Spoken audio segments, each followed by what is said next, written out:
xin chào tất cả các bạn, chào mừng các bạn đến với kênh Phương Thư. Và hôm nay tôi xin giới thiệu một loại sản phẩm mới, slime mới. Đẹp không các bạn?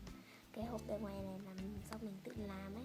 Cái này là mình dán hình Doraemon vào để cho nó trông nó đỡ ấy hơn đấy. Có bạn nào thích thì các bạn comment phía dưới nha. Và mình đã làm ra một loại slime mới.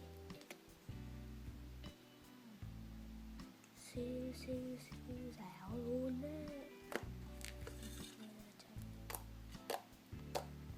Tiếng kêu giòn không?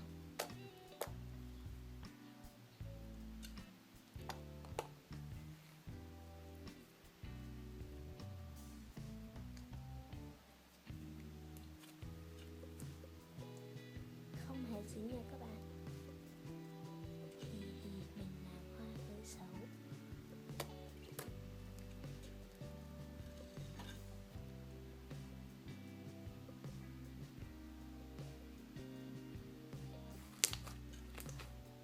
Mình chỉ lấy góc quay nha.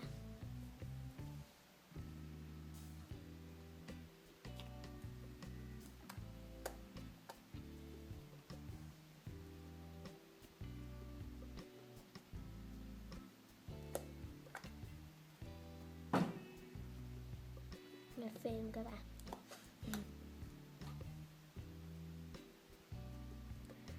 Sờ em này rất là sướng luôn á.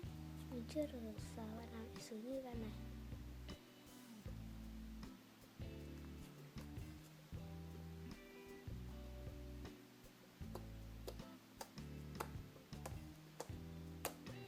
Có bạn nào yêu cầu mình làm slime mới thì các bạn hãy comment bên dưới để mình biết nha.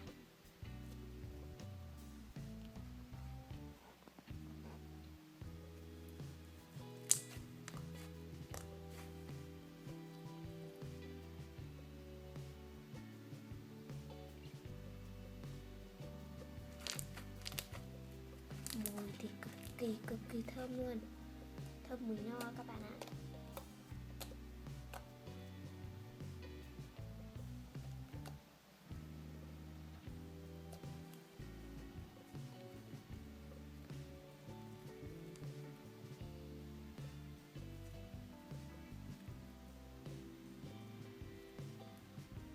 Đó, xinh lên chưa?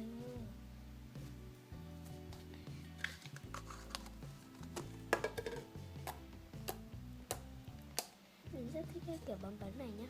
Nó rất đã tay và mát luôn á. Mùa hè này mà có đồ chơi kiểu này thì tuyệt luôn.